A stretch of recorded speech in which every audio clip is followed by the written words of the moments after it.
The episode Cake the Cat begins with Prismo looking worse for wear over Jake's death, perhaps also suffering from depression as the dude is ignoring his hygiene and his job. Prismo is replaying reality clips of Jake and Finn's adventures while the shape-shifting dog was still alive. I guess it's technically possible this is a live stream of a similar dimension where Jake lives and Finn has the exact same chest tattoo, and in such a case, that would mean Prismo had not befriended any such congruent Jake, because it would be too weird to hang out with a simulacrum of his beloved friend who isn't actually that beloved friend. I think it's way safer to assume Prismo is watching old footage of Prime Jake, though, and that would make far more sense as a coping mechanism to deal with grief than peeping on a similar dimension. Finn's chest tattoo in this clip refutes some previous speculation that I've done. I had thought that Finn Mertens got his brother's face tattooed on his chest to honor Jake's death, but it seems some other event prompted Finn to ink his pecs before Jake died. Maybe Finn lost a bet, or maybe it was merely a spontaneous decision. Speaking of pecs, the Jake suit has nipples now, which I don't recall it ever did before. Jokes aside, it was awesome to see the Jake suit again in action, as I'm a big fan of that form. I actually drew some fan art of it many years ago. So, upon watching the cold open for the first time, I was a little puzzled as to why the title card Cake the Cat was preceded by Prismo watching Jake and Finn, but it does make narrative sense in hindsight. I love you, Jake.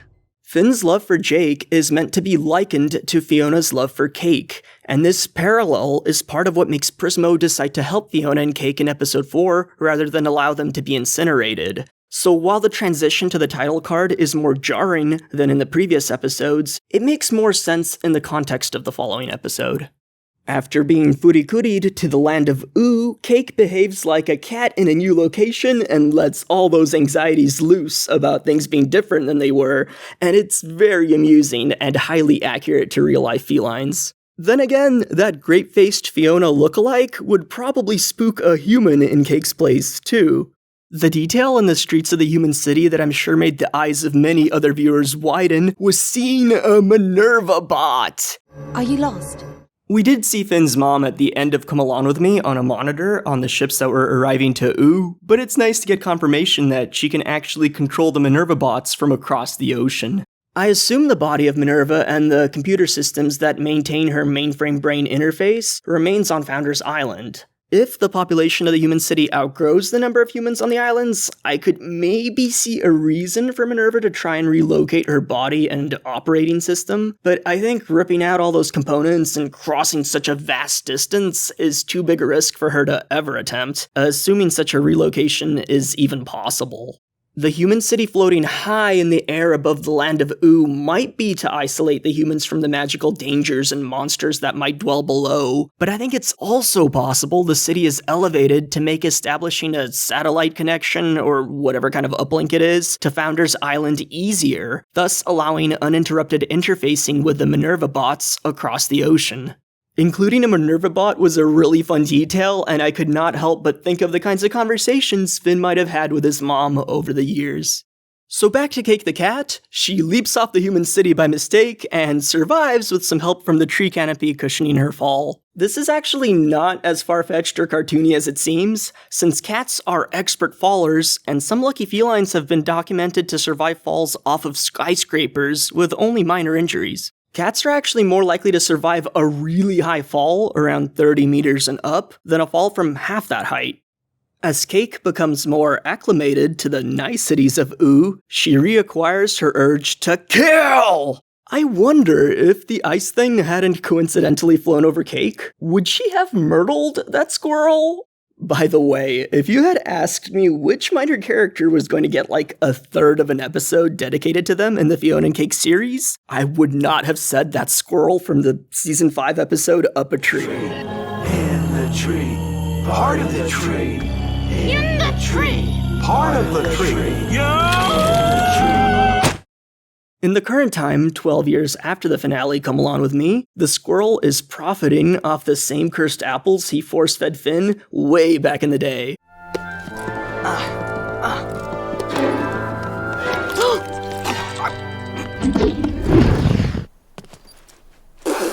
Apparently some dude just told him he's a merchant now? Literally, some Apple guy actually came up to me and said, "This will be your life now, and it will be a life of loneliness."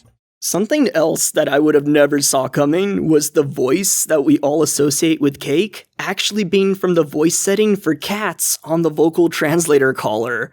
That whole shtick was pretty dang funny, as was Cake changing sizes not due to her inherent magic, but rather the cursed size-altering fruits at the market that the squirrel led her to. That was a fun little play on the intermediary between magical Cake and non-magical Cake. Fiona's roommate intends to continue on to the Ice Thing's place of residence from the market, much to the chagrin of the squirrel. Dang it, why can't I make friends? Even in the magical Land of Ooo, it's hard to make friends because of the commitment to your job. Yeesh. Cake never actually leaves the market, though. She gets a musical number where she demonstrates that when you let a cat outside, it's gonna tear up the local ecosystem. And for that, she gets placed in the stocks that we saw when we first arrived at the market.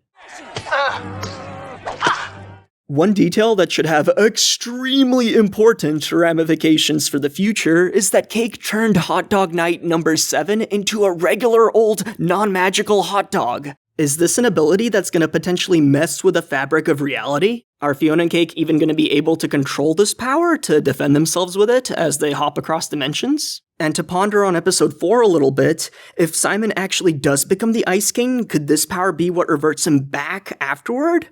I can't wait to find out.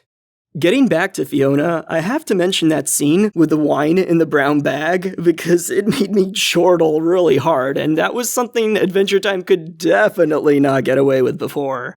Anyway, Fionna finally realizes that ice is the catalyst that leads to the formation of a portal between worlds, and she fully coolies right out of the back of Simon's noggin once he restarts the ritual. Simon's freakout afterward was a hoot.